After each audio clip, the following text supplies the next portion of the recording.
What's up, guys? Welcome back. I wanted to go over this dude that I just got put together a little bit ago, and I haven't really shot it a whole lot. I did just an initial barrel break-in and a zero. I shot, I don't know, like 180 rounds, maybe 160, something like that, not a bunch. But got done with that and threw it in my truck, started driving home. I was just thinking, like, man, this is a really, really good, like, civilian option if you're only going to have one rifle. So I wanted to kind of cover it because I've seen a lot of media on this lately, and it almost feels like COVID again, where it's like there's a lot of first-time buyers, and there's just misinformation flying everywhere. So I want to try to kind of help clear the water for some of you civilian folks that just don't have background in this stuff. I was shocked to see some misinformation coming from an employee at a gun store to a customer the other day. I was in there transferring a lower, just waiting on paperwork, and he's telling this customer like the craziest things I've ever heard. I'm like, that's blatantly wrong. So there's a lot of misinformation out there right now. So I want to help just Joe Blow out there that just wants to set up a freaking rifle to defend himself and his family. Like, this is for you. Now, you guys are like military background or law enforcement or other agencies. I'm not saying you can't get something out of this, but it's not tailored towards you. You guys have standardized equipment, different TTPs and checklists you got to run, and you got supply chains and support chains and other people you're communicating with and working with. Your world is totally different. This is not for you. This is for Joe Bob that just needs help. This is for him. Okay, so let's go through it real quick. 2 caveats. One, a lot of ATF processing kind of went into this because you got a Form 4 the can, you got to do a Form 1 to make it a short barrel. This is a registered SBR, by the way, registered. Do not come freaking shoot my dog or burn my house down. But it really doesn't change the philosophy of this if you don't want to do these things, / you don't live in a state that allows you to do it. You can build exactly what I built and just omit the suppressor and just put a pistol brace back here and you're good to go. So that's one caveat. The other one is, guys, I did spend a little over a decade in the military, active duty, deployed to Afghanistan and some other places. So I'm going to have some isms the way I set rifles up. And so you may look at this and be like, oh, it's a military rifle. Isms, because I have a lot of background in that, but there's nothing on here that a civilian can't or shouldn't buy. I've had a lot of my peers in the community that have said, oh, civilians don't need aiming lasers because they don't have nods or shouldn't have nods, or civilians shouldn't have X, Y, or Z. That couldn't be further from the truth, and I totally disagree with that. I think if you're a civilian, you should be able to buy whatever in the freak you want, because that's what the Second Amendment is for. So it kind of bothers me when I have some, professionals in that field that I talk with, and they're like, oh yeah, civilians shouldn't X, Y, or Z. That drives me insane. Anyway, okay, so those are the caveats, and let's go through it. Hopefully this helps you guys, and then if y'all have questions, just put them down there and I'll get to you. All right, first things first, suppressor. This is a Griffin Armament A2S QD. I think this is the best civilian option for 5.56 can if you are new to it, / you really only want to buy this once, or maybe you only have one AR and that suppressor is going to live there. I think this is a great option. Here's why. So it's a quick detach system, which most suppressors are, but what's unique about this is it's got like this, I can't remember what they call the technology. It's got some kind of proprietary copyrighted name, but it's just this latch system that goes onto a standard A2 muzzle device. What's significant about this is industry standard. So this is basically on every rifle you're ever going to see. But Griffin Armament has on their website that if it's installed with a crush washer, which most of them are, you're good to go. A lot of suppressor manufacturers will tell you that if you install whatever, their muzzle device, their can, and you've got a crush washer on there, it voids everything. Because what people don't realize is these crush washers, they don't crush down exactly evenly. And if you don't know what the crush washer is, it's just this little washer that sits in between the barrel and the muzzle device. And as you thread the muzzle device on, that washer crushes down and flattens out, and it creates tension. And that's what keeps the muzzle device from like walking out on the threads, and it keeps it timed in the right position. But as that tension starts to come down, the crush washer, it's just taking the path of least resistance. So it doesn't always come straight down. Sometimes it kind of, ends up sitting cattywampus. So because of that, a lot of manufacturers are like, nope, you gotta have timing shims or something else. So if you're not comfortable doing that yourself, or if you don't have a gunsmith in the area that can do that for you, now you're like, well, now what do I do? So this alleviates all that crap. So if you just have a factory AR-15 that you bought from freaking Bass Pro or whatever, and it's got an A2 on it, guess what? You can just buy the suppressor and it just pops on there and you don't have to change anything. So it's just, it takes all the confusion out of it. Now, if you have like a 300 blackout gun or something like that, then you have to go do your own research on what works best for that, because this won't work for those guns.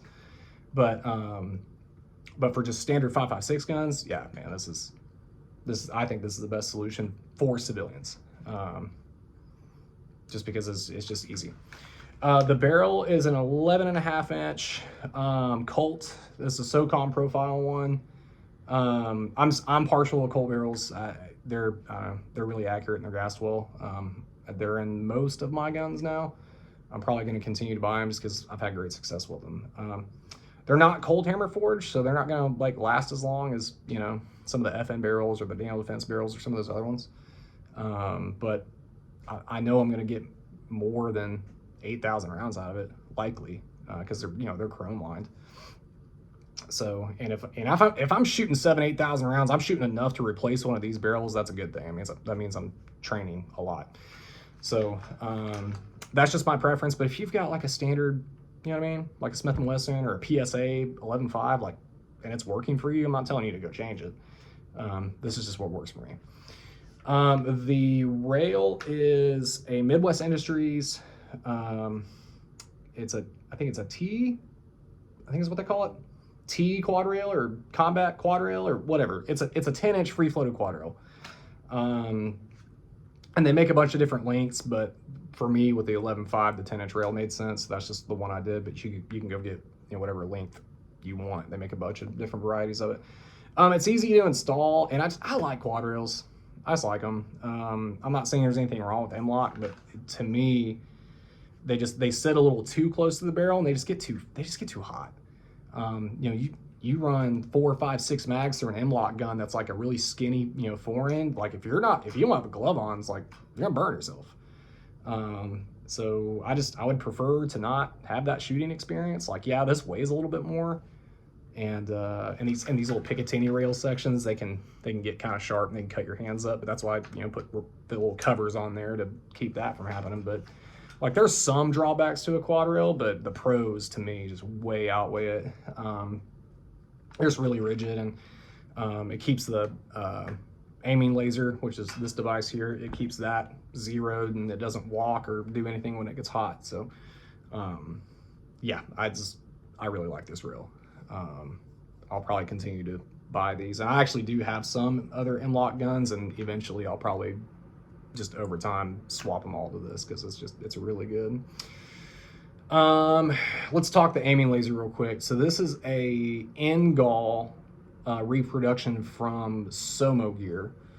I'm trying to remember what NGAL even stands for. It's like next generation aiming laser, I think that's right. Anyway, whatever it's called.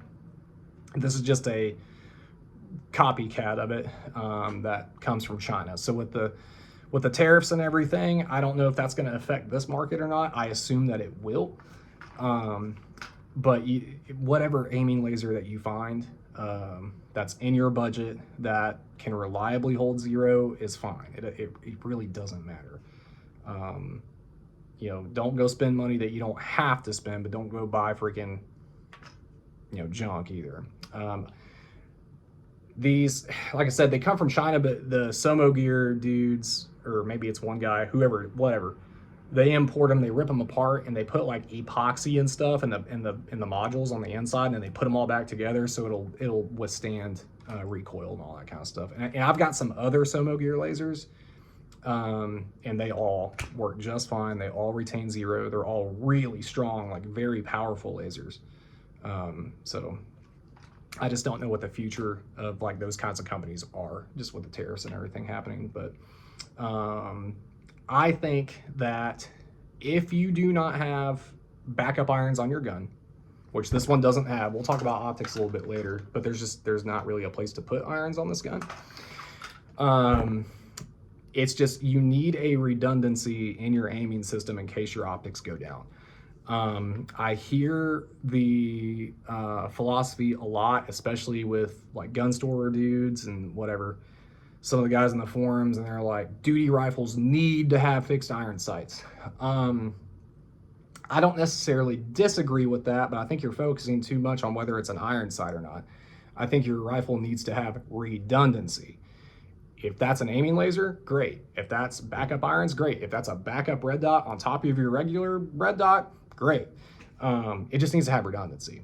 I was literally in a gun store this past week, transferring a lower, so I was just waiting on paperwork, just hanging out. And the freaking gun store clerk guy helping this customer, who was like, you know, you could tell he had YouTubed a little bit, but he didn't know a lot. He was buying his first AR, and he was looking at this SIG 6-hour LPVO. It was like $300 or something that the dude had in the store.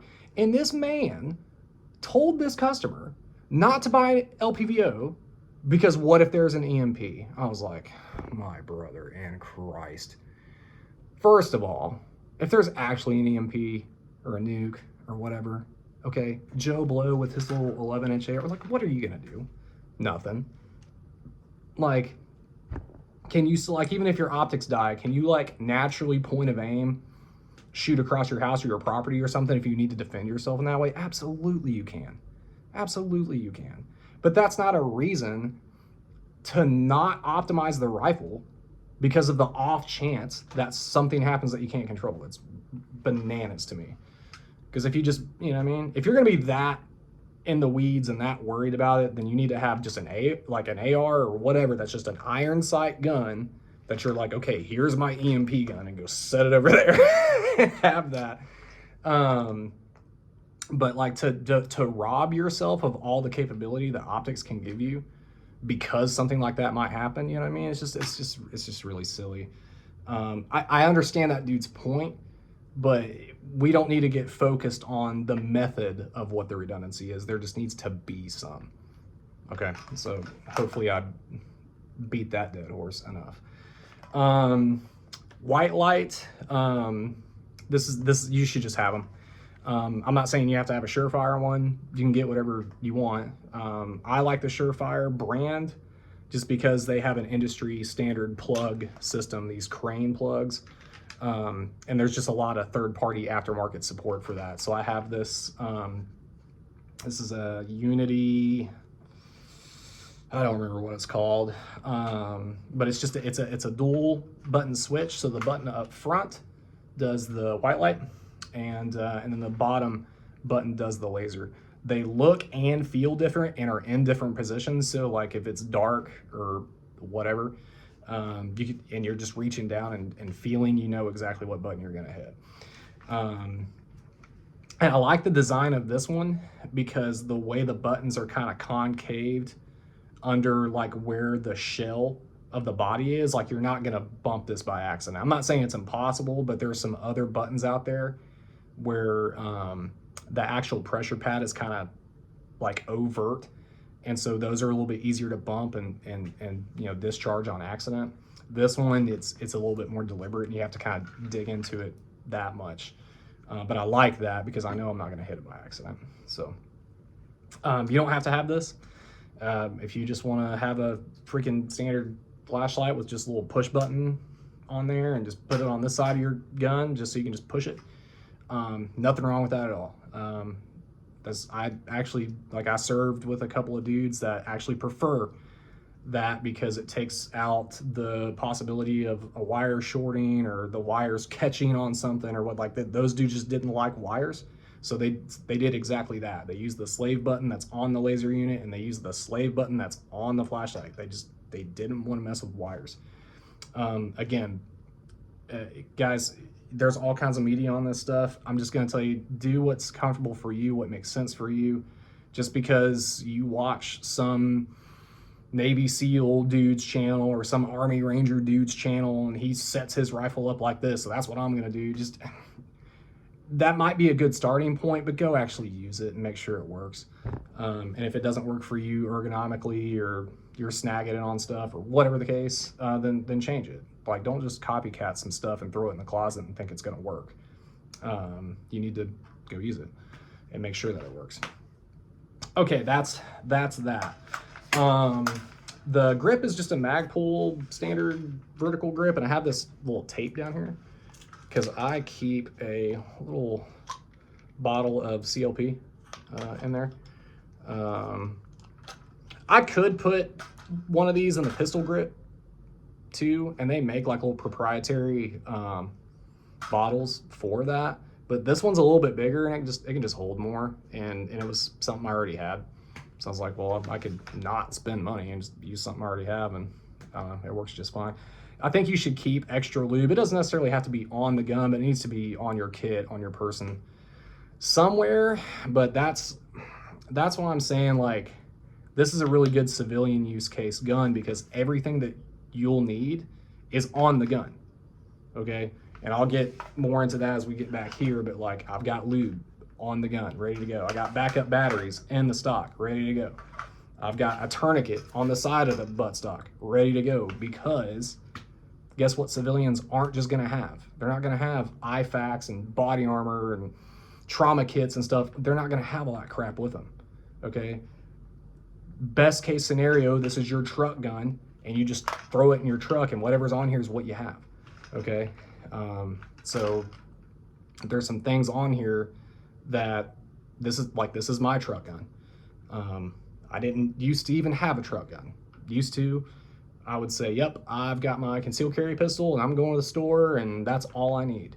Well, the problem is that used to be true, and now the world's gotten all crazy and the cartels are doing all kind of crazy stuff, and there's all kinds of terrorists in the country. So it's like, no, I'm gonna have a rifle in my truck because God forbid, right? So again, tailored towards civilians, there's some things on here. Like if you guys want to go buy body armor and belts, and that's great. I'm not saying don't go buy those things, but like, are you really going to have all that crap in your truck just going to the store? No. Best case scenario, we'll have this. So have as much as you can on here to help yourself if you need to use it. Anyway, so that's in there. Just because, you know, ARs, man, they'll run dirty. They just won't run dry. So if you really need to crank some rounds out and it's dry, you know, that lube can make or break this thing running. I probably should have done this at the beginning, but this is empty for all you safety nerds out there. The receiver set is just a Palmetto Stay Armory stripped receiver set. It's a strip lower and a stripped upper. I think I paid $50 each for both of them. Again, you don't have to go spend crazy amounts of money. If it's in spec, great. Now, if you want to go get ambi stuff and all that's fine. There's nothing wrong with that, but you're just going to pay a lot more money. I don't need it. Normally, I actually do have a bad lever on here, which is just a little device that lets you actuate the bolt from this side. But I'm going to a class here in a couple of days, and the cadre that's running that class, he sent an email out, and one of the things he doesn't want on the guns are bad levers. I don't know why, but he doesn't want FRTs or binary triggers, and he doesn't want bad levers. I would assume that they had some kind of safety related incident at one point, and now they have that protocol. That is my guess. I don't know. I haven't been, so more to come on that. I'll know on Friday when I ask him, but whatever. So normally there's a bad lever on here, but I took it off because dude asked me to not have it, so I'm not gonna have it. Optics package is a primary arms 1 to 8. This is the SLX, so it's their entry level one, and these go on sale all the time. But it's got the ACSS reticle in it, but it's a 1 to 8. And then on top, I've got another primary arms, just a standard red dot. I think going forward, I might replace this red dot with something that's a little bit lower profile and optimized for night vision. This isn't, but again, civilian use case. Do you guys really have night vision? Probably not.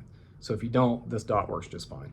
But what I like about this is I can kind of set the magnification on the LPVO just to what fits my natural point of aim in my natural eye box, and I can just kind of leave it there. So for me, what that looks like is whatever this setting here is, it's like in between 5 and 6 power. So let's just say 5.5. But like when I, natural point of aim, bring the gun up, that's where I can get a comfortable eye box. I'm not getting any distortion in the image. And if I'm not, if I'm shooting from a weird position, I can still kind of pick that reticle up. With these LPVOs, I mean, it's true of this one, it's true of pretty much all of them, even the really expensive ones. If it's a 1 to 8 or a 1 to 10, and you crank that thing all the way to 8, all the way to 10, obviously you're getting the magnification, but that's when it really sucks in and you lose a ton of eye box and a ton of that eye relief. So what I like to do for LPVOs is I don't even pay attention to what the magnification is. I just put it up at my natural point of aim, and I just start adjusting it until when I move my head around, I'm losing it. So I'm getting, a balance between some magnification, but I don't have to be like perfect in the gun every time I present it. But that's why I've got the red dot on top, because I can just, pop that thing on, and then if I need to, take this shot at 3, and now I need to find something at 2 or 5, over here, I don't have to stay sucked into that scope and tracking that stuff, because then you can really get discombobulated. So I can pop up to that red dot, find the next thing I need, come back down in my LPVO, and I'm on him. And it's really fast. And that's why I kind of like not having pistol braces, because they just don't have as much cheek weld area built into here, which if you've shot a lot, or you've done any kind of like shoot and move kind of drills, you know when you're breaking these cheek stock weld kind of point of contacts in your face, when you break that and come back down, it can create some inconsistency in the gun, and it can make you pull your shots or miss or whatever. So having material back here that you can maintain some contact points in your face, top of your shoulder, or whatever, so you're not losing that, that can make or break whether you're making those shots, first round impacts or not. That's just my experience. Some dudes might be like, that's the dumbest thing I've ever heard, but it's been true for me. The bolt carrier is just a Bravo company one. I've got like freaking 6 of these things. Every time I need a bolt, I just buy one of theirs, because I've never seen one fail or have staking issues or gas ring issues. They just work. And until they stop working, I'm gonna keep buying them. Radian Raptor charging handle. That's pretty much a standard for me too now. One of my other rifles has a Geisley on it. That one's good too. But the Radian ones I can usually find on sale a little bit cheaper, and to me it kind of does the same thing. And actually, the way these latches are, I don't know if it's like the texturing or what, but I think I almost prefer like the latch size and shape of these over the Geisley one. I think the Geisley one looks cooler, but in terms of functionality, I think I actually prefer this one. Standard lower parts, standard, does cover forward assist, all that kind of stuff. The only thing I changed out was this trigger that I actually had given to me. It's a Hyperfire single stage trigger, and I'm really just kind of trying it for now, but I like it. I mostly shoot 2-stage triggers, but I like this one. It's like right at 3 pounds, and it's got a really predictable wall, and it's fast. Full power spring, so I don't have to worry about like light primer strikes or any of that. Like I said, I'm still trying it, so I don't really have an official opinion on it. Just get whatever trigger you want. I will say though, it's the only trigger I've seen where that that front trigger pin wants to walk out. So I did order some anti-walk pins that should be here soon, hopefully before my class. I think they actually get here like today or tomorrow, but so I will pop those in there. But that's I don't know if that's a tolerance issue with the pins themselves, or if that's actually a trigger issue, or if that's a low receiver issue. I don't know. I just know that they're walking out and they don't need to. So I got some anti-walks to make that not happen. Just a standard 6-position buffer tube. The only thing I changed was the, I don't even know what this is called, the like castle nut that puts the buffer tube on, this little end plate here. I just got one that had a little sling loop on it, so I can put a sling here. That's just my preference.